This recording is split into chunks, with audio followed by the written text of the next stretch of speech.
Estejamos orando aí uns pelos outros. Então nós vamos dar início ao nosso estudo. Eu vou pedir para que você abra comigo num primeiro texto. Nós vamos abordar alguns nessa noite. Deuteronômio capítulo 6. Inclusive eu falei recentemente nesse texto, na nossa reunião de oração da Semana da Família, né?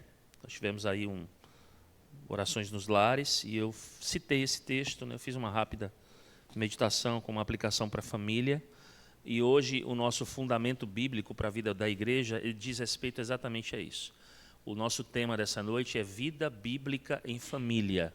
Esse é um outro fundamento para a vida da igreja. Então, eu vou fazer a leitura do verso 1 até o verso 9, porque depois eu vou citar os dois primeiros versículos. Diz assim a palavra de Deus. Estes, pois, são os mandamentos, os estatutos e os juízos que mandou o Senhor teu Deus e se te ensinassem, para que os cumprisses na terra que passas a possuir, para que temas ao Senhor teu Deus, e guardes todos os seus estatutos e mandamentos que eu te ordeno, tu, teu filho, e o filho do teu filho, todos os dias da tua vida, e que os teus dias sejam prolongados. Ouve, pois, Israel, e atenta em os cumprirdes, para que bem te suceda e muito te multipliques, na terra que mana leite e mel, como te disse o Senhor, Deus de teus pais. Ouve, Israel, o Senhor nosso Deus é o único Senhor. Amarás, pois, o Senhor teu Deus de todo o teu coração, de toda a tua alma, de toda a tua força. Estas palavras que hoje te ordeno estarão no teu coração, tu as inculcarás aos teus filhos, delas falarás assentado em tua casa e andando pelo caminho, e ao deitar-te, e ao levantar-te, Também as atarás como sinal na tua mão e te serão por frontal entre os olhos. E as escreverás nos umbrais da tua casa e nas tuas portas. Amém. Amém. Bom, nós temos trabalhado essa série de estudos bíblicos, né, sobre esses fundamentos bíblicos para a vida da igreja. Então, a gente já vem fazendo isso já há algum tempo. Então, o que foi que a gente já conseguiu estudar?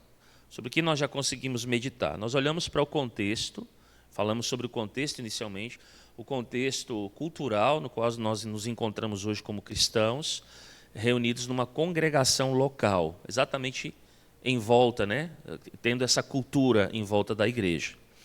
Nós falamos, então, quando trabalhamos a questão do contexto, nós citamos aqui 3 grandes problemas que têm afetado o mundo e que também têm sido presentes na vida da igreja. Nós citamos aqui o individualismo, citamos o relativismo e citamos o materialismo, e aí leia-se também a questão do consumismo, né? Estão entrelaçados essas duas coisas, que são, de fato, marcas da nossa cultura contemporânea e também, como eu disse, né, muitas vezes vistos dentro da própria igreja cristã. Então, quando nós abordamos esse princípio do contexto, desse primeiro fundamento, o que foi que nós dissemos? Nós dissemos que a igreja precisa ter uma mentalidade bíblica para não se conformar com este mundo. A igreja precisa desenvolver essa mentalidade ao longo do tempo. Ela precisa ser transformada, como o apóstolo Paulo vai dizer, pela renovação da mente naquilo que é a boa, perfeita e agradável vontade ou palavra de Deus. Então, tendo em vista esse fim, na semana seguinte a essa, nós enfatizamos uma outra coisa importante. Se nós temos que, de fato, renovar a nossa mente por meio da palavra de Deus, então uma das coisas que não podem faltar, o que é? A chamada pregação bíblica fiel. E mais especificamente a exposição dos textos com com toda a característica de uma pregação bíblica expositiva. Esse é o principal meio, a pregação é o principal meio pelo qual Deus ele vai edificar a sua igreja. Vai capacitar a sua igreja para que ela tome um posicionamento firme diante do mundo, para que ela possa de fato andar segundo a vontade de Deus, para que ela possa se levantar como uma oposição a tudo aquilo que é costume desse mundo. Posteriormente, nós consideramos então a importância da adoração, tanto na vida, não é, na nossa vida ao longo da semana, ao longo dos nossos dias, quanto naquilo que diz respeito ao chamado louvor congregacional, quando todo o povo de Deus se reúne para adorar a Deus. E nós dissemos ali daquela feita, quando abordamos esse terceiro fundamento, que, logicamente, o desejo do povo de Deus, o desejo intrínseco do povo de Deus é fazer o quê? É adorar a Deus. Tudo que fazemos, quer comamos, bebamos ou façamos qualquer coisa, o desejo do coração do povo de Deus é de fato fazer o quê? É glorificar a Deus, é adorar a Deus. Além disso, não é apenas a gente manifestar isso ao longo da semana, o que é extremamente importante, através dos mecanismos que nós temos, como, por exemplo, as nossas meditações particulares, né? A nossa adoração em família, que nos prepara para aquele dia, que para nós ele tem o quê? Um grande significado, e ele aponta para um dia maior, e logicamente é o dia do Senhor. Então, o desejo da igreja é viver exatamente esse aspecto para que ela também possa, não apenas ao longo da semana, estar se munindo e se preparando, mas para que ela possa, no dia do Senhor, estar completamente junta, não é? Se preocupando ali para estabelecer uma adoração bíblica ao Senhor. E quando nós fazemos isso, logicamente nós fazemos isso porque nós adoramos fazer isso, nós gostamos, nós logicamente entendemos que isso faz parte da nossa vida como cristãos. Um outro detalhe, um outro fundamento que nós também vimos, né, acerca da vida cristã, foi a questão da piedade. Então, nós falamos sobre a importância da piedade. Se nós temos uma paixão pela verdade, logicamente toda a igreja, caracterizada pela palavra de Deus, cuja marca, uma das marcas da igreja certamente é essa paixão pela verdade, é uma igreja que se preocupa com o quê? Com doutrina. Mas ela não se preocupa apenas com a doutrina dentro de um âmbito, não é?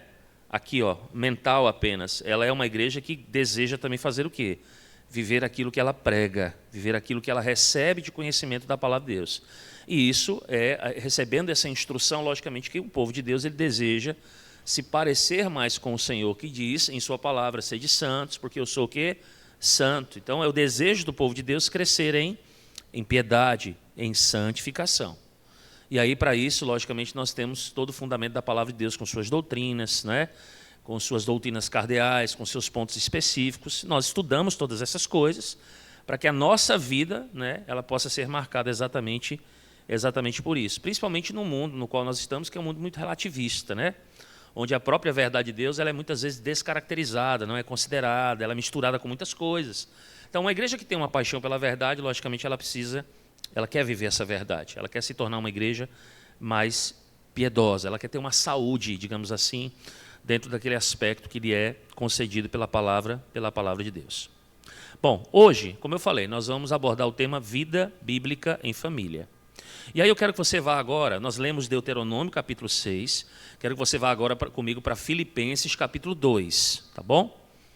Filipenses 2:12.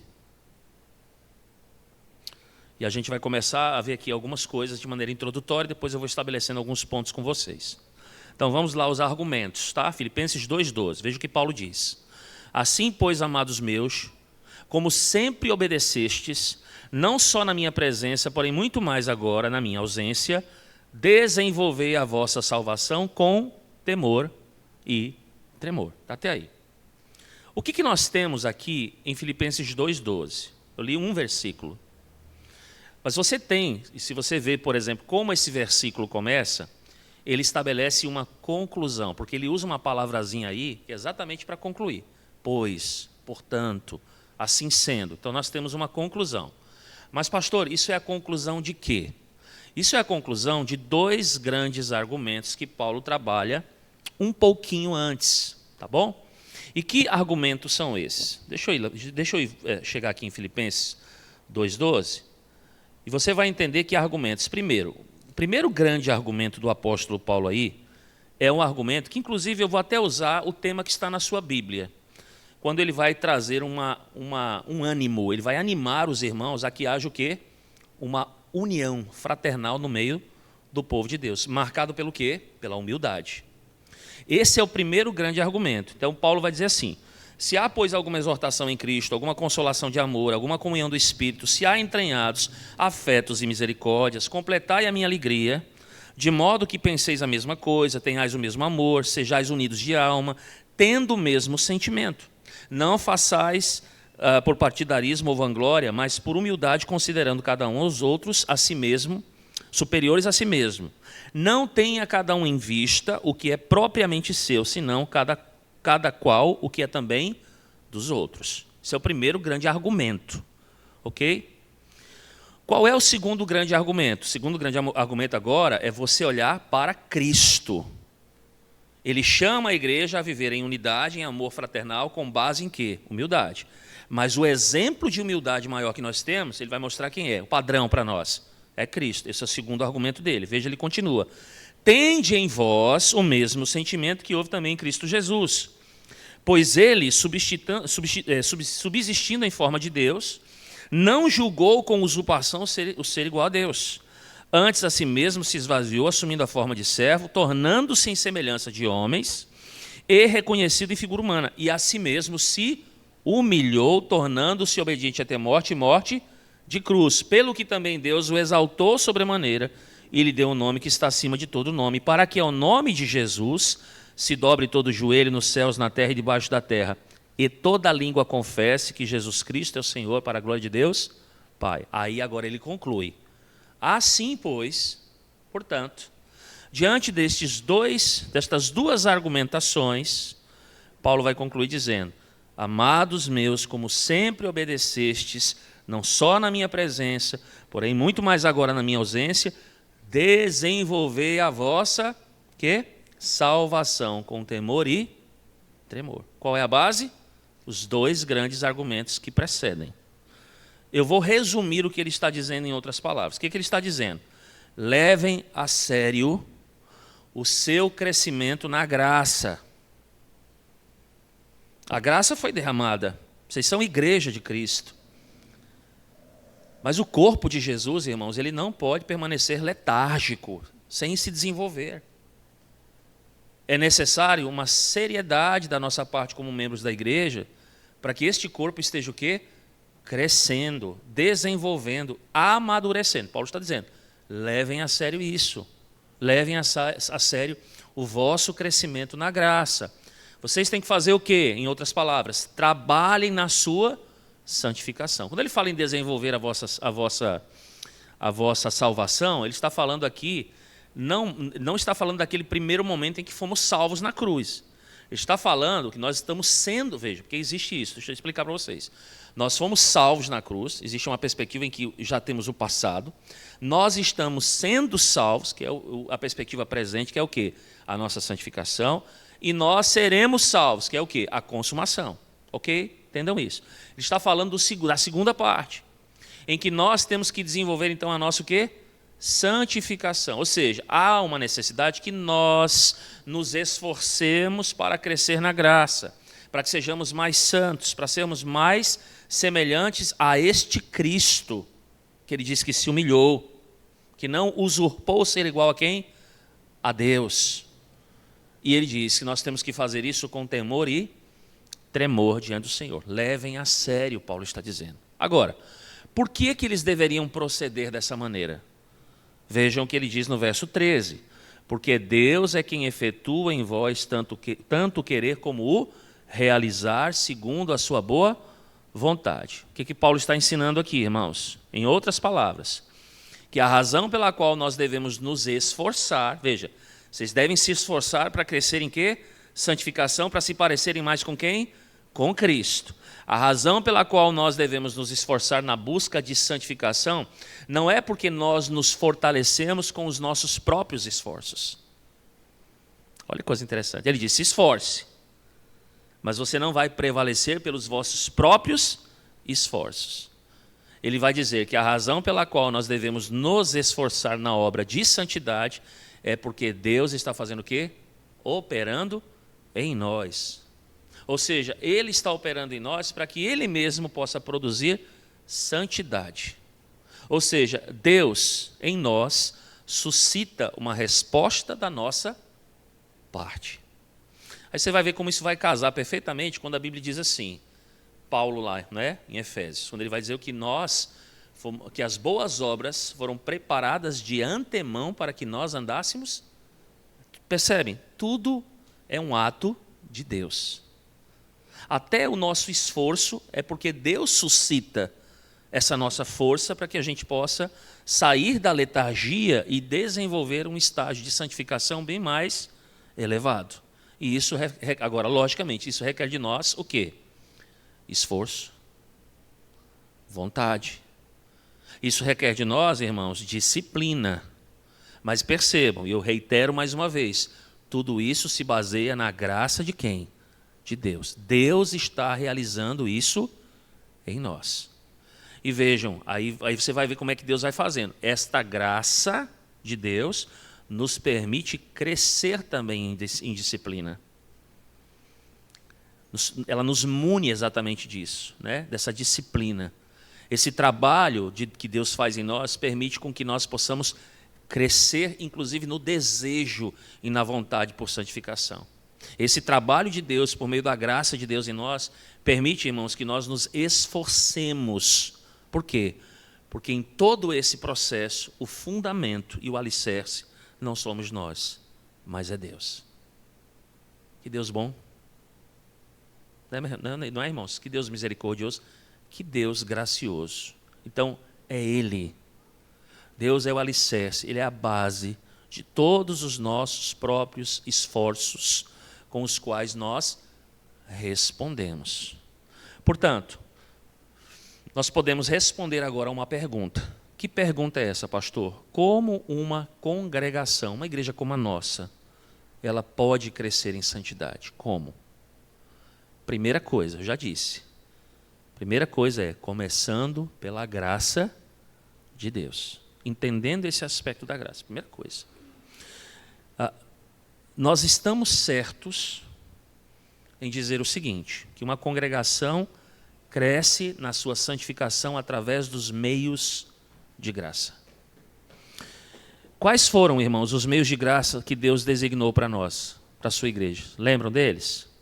Nós temos a palavra, é um meio de graça, não é? Palavra essa pela qual Ele se revela a nós, a pregação da palavra. Outro meio de graça qual é? A oração.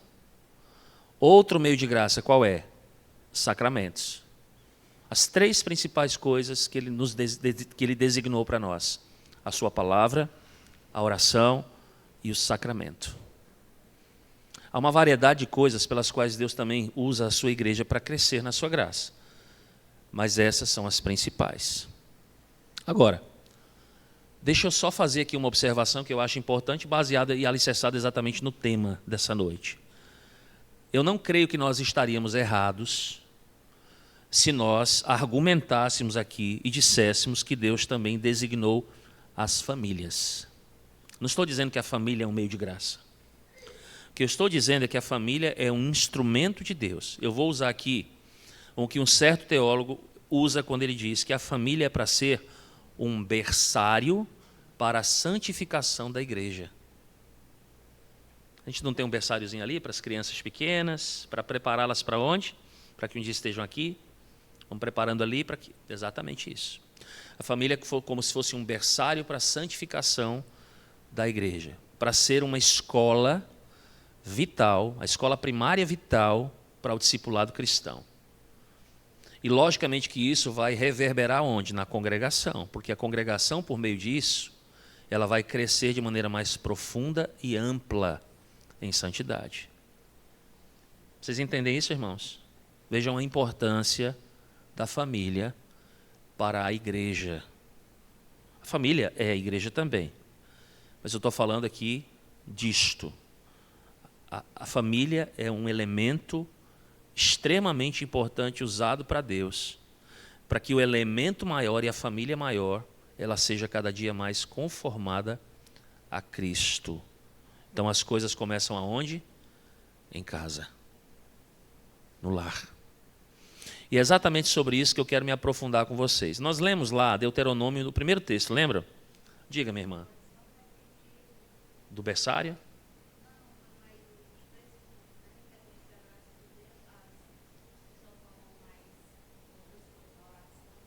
A palavra, a oração e os sacramentos, os meios de graça. E a família como um instrumento de Deus, logicamente, para isso também. Tá? Lembram que a gente leu Deuteronômio? Voltem para o texto comigo lá, por favor. E agora olhe de Deuteronômio lá, o verso 1 e 2, primeiramente. Moisés está falando aos israelitas. Eu não sei se vocês sabem o que é o livro de Deuteronômio, principalmente ali o capítulo 6, mas ele é o último sermão de Moisés. Sermão final dele, ok? O que ele vai dizer? Ele diz assim: estes, pois, são os mandamentos e os estatutos e os juízos que mandou o Senhor teu Deus, se te ensinassem, para que os cumprisses na terra que passas a possuir, para que temas ao Senhor teu Deus e guardes todos os seus estatutos e mandamentos que eu te ordeno, tu e teu filho e o filho do teu filho, todos os dias da tua vida, e que teus dias sejam prolongados. Quero parar com vocês rapidamente. Por quê? Há coisas que a gente, às vezes, quando a gente lê o texto, a gente acaba não percebendo ou fazendo uma ligação.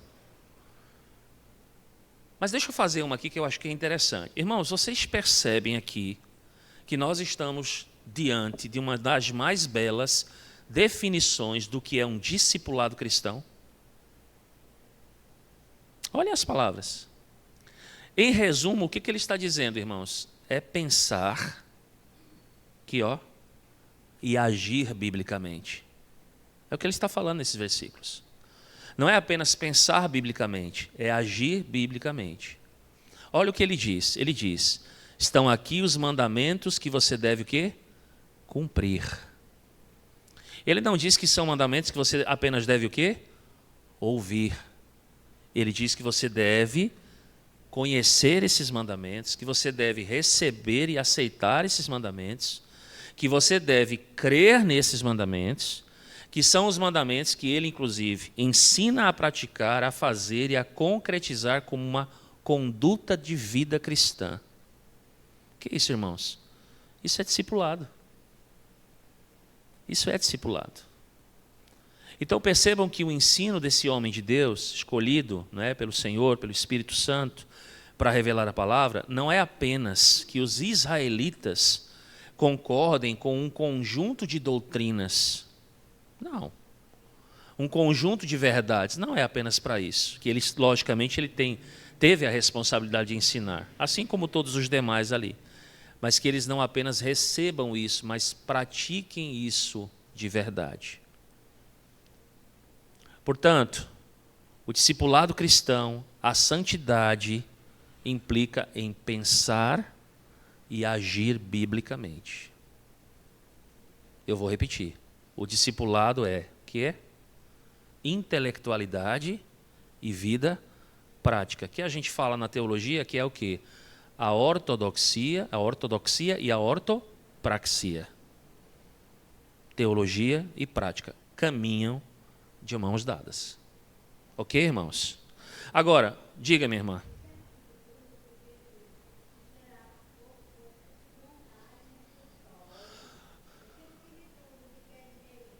O quê? Sim, qual é? Ah, tá. Porque eles tinham o chamado filactério, né? Eles tinham esse negócio de amarrar aqui a lei, mas era uma coisa mais deles, né? É uma prática deles. Que era basicamente se torna até uma questão mais supersticiosa. Quando ele fala sobre ter aqui, eles interpretaram como fazer e guardar os mandamentos dentro de uma caixinha e amarrar aqui. Mas o Senhor não falou de fazer uma caixinha e amarrar aqui. Ele falou que você deveria ter onde? Na mente e no coração. Entendeu, irmã? Veja como a interpretação judaica é complicada, né? Mas vamos lá. Veja ainda no verso 2. Para que você, o seu filho... Eu vou só trocar, né? Porque ele vai falar o filho do teu filho. O filho do teu filho quem é? É o teu neto. Teu neto. Temam ao Senhor, seu Deus. Então perceba o que está na mente desse homem de Deus, né?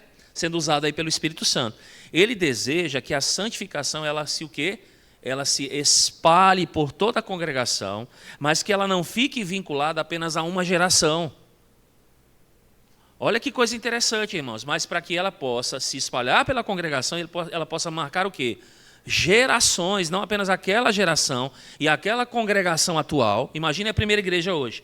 O que nós temos hoje aqui tem que ser marcado por isso, mas os nossos filhos e os nossos netos e os nossos bisnetos, da mesma forma. Ele está pensando exatamente nisso quando ele diz. Então percebam que toda geração que vem primeiro, ela tem o quê? Uma grande responsabilidade com a geração que vai substituí-la, e com a outra que virá, e com a outra que virá. E qual é a consequência disso, irmãos? Se nós não agimos exatamente como ele está dizendo aqui. É o que a gente vai ver lá em Josué. Quando o povo de Deus se afasta do Senhor e toda uma geração nasce, E o texto diz que não conhece a quem? Ao Senhor. E aí é uma geração marcada pelo quê? Pelo paganismo, pela impiedade, por simplesmente desenvolver as mesmas práticas pagãs, imitar os pagãos, as nações pagãs que viviam ao seu redor. Por quê? Por culpa da geração passada, que não fez o que tinha que fazer. Então vejam a responsabilidade que nós temos, não apenas com a gente, com a nossa geração, mas com aquelas que virão. Vocês entendem agora por que a família é importante? Por causa disso também, irmãos. Então, como é que esse tipo de legado é transmitido? Como é que nós vamos prover piedade na congregação e na próxima geração e nas gerações? Veja o que Moisés agora diz do verso 4 ao verso 9. Veja lá, eu vou ler de novo para você Deuteronômio 6, 4, 9. E aí, irmãos, caso eu precise parar, a gente vai para num determinado local e a gente volta para dar continuidade na próxima semana, tá? Porque o nosso tempo é bem limitado. Mas eu vou voltar com vocês lá rapidamente para Deuteronômio. Deuteronômio 6. Aí ele diz agora assim: ouve Israel, o Senhor, nosso Deus, é o único Senhor. Amarás, pois, o Senhor teu Deus, de todo o teu coração, de toda a tua alma, de toda a tua força. Estas palavras que hoje te ordeno estarão no teu coração e as inculcarás aos teus filhos. Delas falarás assentado em tua casa, andando pelo caminho, ao deitar-te ou levantar-te. Também as atarás como sinal na tua mão e te serão por frontal entre os olhos. E as escreverás nos umbrais de tua casa e nas tuas portas. Isso ele disse. Bom, como é que nós vamos promover, então, santificação para a nossa congregação e para as gerações vindouras? Primeira coisa, nós começamos por oração. Oração. Abra sua Bíblia comigo em Mateus 19, verso 13.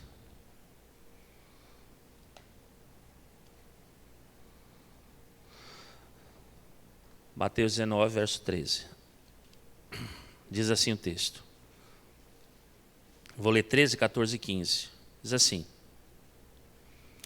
trouxeram-lhe então algumas crianças para que lhes impusesse as mãos e orasse. Trouxeram para Jesus, tá? Mas os discípulos os repreendiam. Jesus, porém, disse: deixai os pequeninos, não os embaraceis de vir a mim, porque dos tais é o reino dos céus. E tendo-lhes imposto as mãos, retirou-se dali.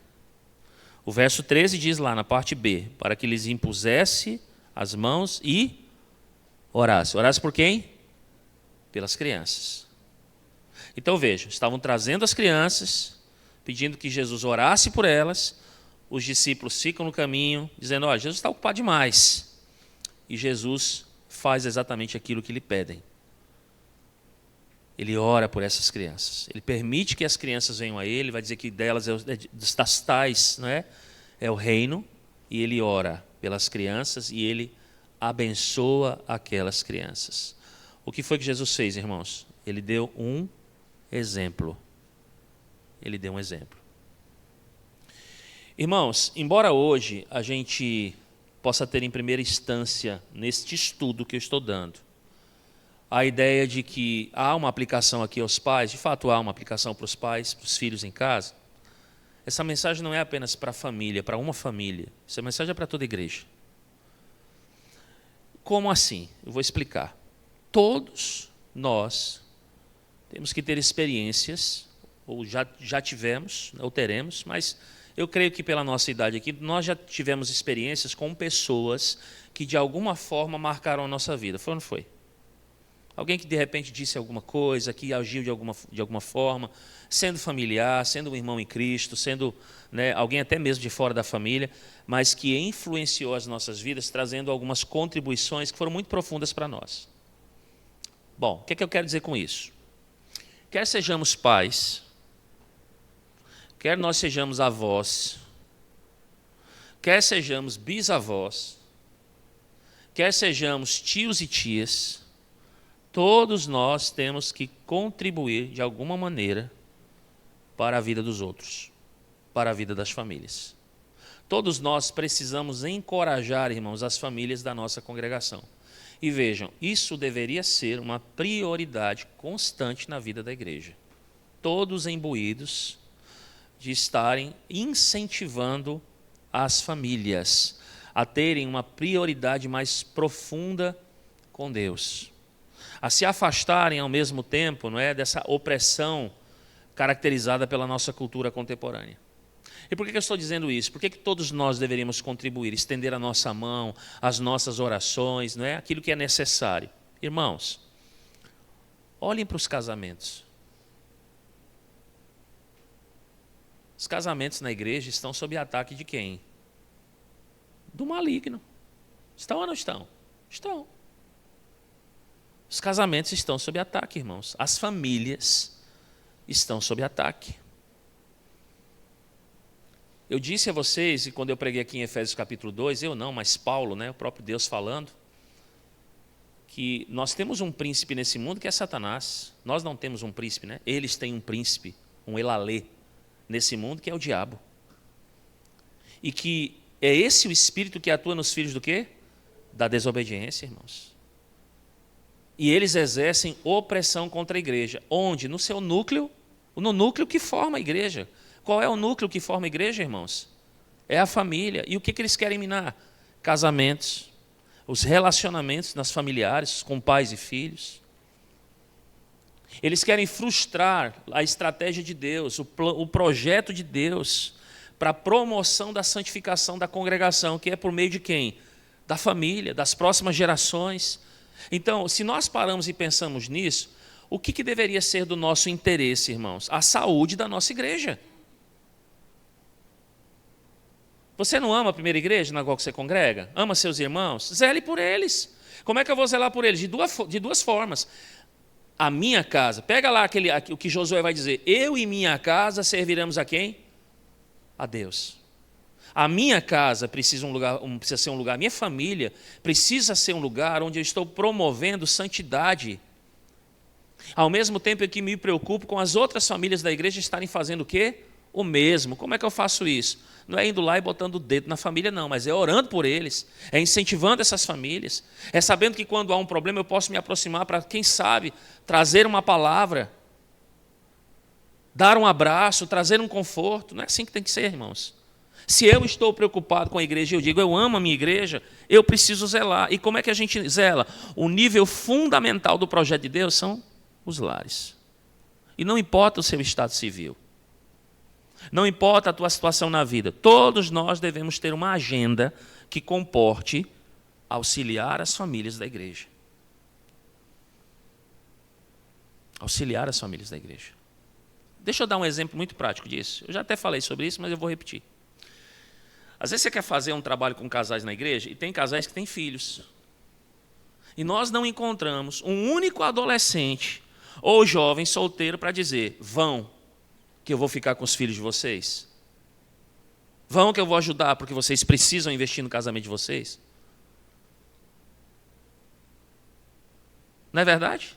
Às vezes nós temos que apelar a quem? A descrentes para fazer isso. Temos que pagar pessoas. Eu estou tocando em apenas um único ponto, bem pequenininho, para a gente entender do que a gente está falando nessa noite. Eu preciso ter tempo para apoiar as famílias da igreja. E essa agenda, só para que eu vou falar, porque é necessário que eu fale. Essa agenda, ela não é só do pastor da igreja. Em quem cai muitas vezes as coisas nas costas. É o pastor que tem que fazer visita. Não é assim? O pastor que tem que visitar. É o pastor que tem que visitar enfermos. É o pastor que tem que aconselhar os lares. Não, irmãos. Essa agenda não é só minha. Essa agenda não é só dos pastores, essa agenda é dos presbíteros da igreja.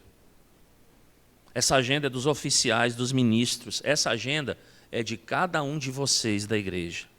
Nós temos que acompanhar, nós temos que encorajar, nós temos que incentivar os pais a que ministrem uma boa educação para os seus filhos, a que disciplinem os seus filhos, a que admoestem os seus filhos, aos maridos que amem as suas esposas, às esposas que amem os seus maridos. E como é que a gente começa a fazer isso? Como é, irmãos? Com esse primeiro ponto, orando por eles. Assim como Jesus usou a oração para abençoar as crianças, nós usamos também para abençoar quem? As nossas famílias. E eu vou dar um exemplo e eu vou concluir porque nosso horário está avançado. Eu vou parar só aqui na oração hoje. Vocês se lembram dos 2 primeiros capítulos do livro de Jó? Vocês se lembram disso? O que Jó fazia todos os dias, irmãos? Ele orava, não apenas por ele, Jó não orava apenas por ele. Jó ia muito além disso. O que é que Jó fazia, irmãos? Jó simplesmente, em 1 e 2, ele oferece um sacrifício por ele mesmo, mas ele também oferece um sacrifício por quem? Pelos seus filhos. Ele se preocupava em, às vezes, talvez como um pai que acompanhava de perto. Será que os meus filhos sacrificaram ao Senhor? Será que os meus filhos, de fato, estão se devotando ao Senhor? Como um pai preocupado, o que ele fazia? Ele sacrificava por ele e ele sacrificava pelos filhos. Ele intercedia por ele e ele intercedia por quem? Pelos seus filhos, porque talvez eles tivessem violado a lei do Senhor. Então, esse é um exemplo de um pai que tem uma preocupação espiritual pela sua casa. E assim ele consegue promover o quê? Santificação na vida familiar dele. Isso começou com o quê? Oração. Com intercessão. Que todos nós, irmãos, possamos estar imbuídos, não apenas desse conhecimento que nós estamos, mais uma vez, sendo lembrados aqui nessa noite, mas, acima de tudo, de atitude, irmãos. Vocês lembram lá o que Moisés falou? Não é apenas aqui.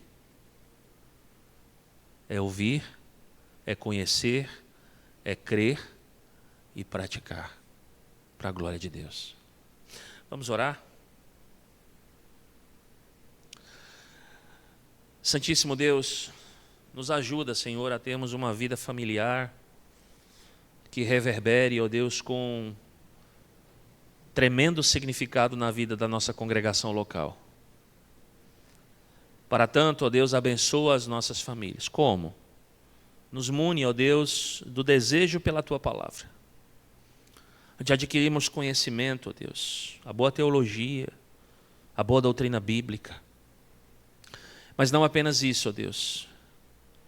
Que isso dê frutos, que o conhecimento se transforme, ó Deus, em fé operosa. De maneira que aquilo que nós ouvimos aqui nessa noite sobre a santidade, sobre as famílias, sobre como nós devemos não apenas conhecer, mas proceder, seja algo cristalino na vida da nossa família. Algo extremamente perceptível.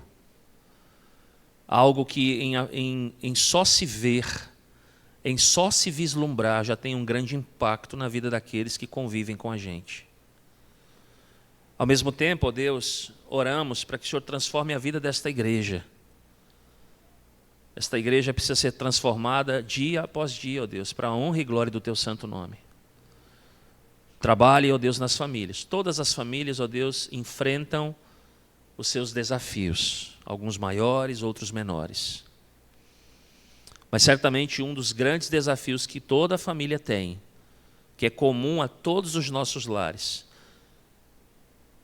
é de desenvolvermos a nossa salvação, a nossa santidade com temor e tremor diante do Senhor. Nós sabemos, ó Deus, o quanto é difícil, quanta coragem precisamos, quanta força necessitamos, mas também, como vimos, tudo nos é operado pelo Senhor através da Tua graça. E nós agradecemos, ó Deus, a Tua bondade para conosco. Continua nos ajudando, ó Deus, dando uma vontade, ó Deus, profunda pelas coisas do Senhor, por fazer a Tua vontade, ó Deus. E que as nossas casas, ao longo do tempo, os nossos lares, ó Deus, sejam como pequenas igrejas. Lares, ó Deus, firmados na Tua palavra, na Tua verdade. Lares em que, de fato, o alicerce sobre o qual foi construído o nosso lar, dos casais e dos filhos, seja o próprio Senhor Jesus Cristo. Santifica, ó Deus, o Teu povo, santifica a Tua igreja.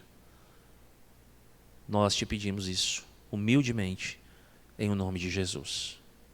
Amém.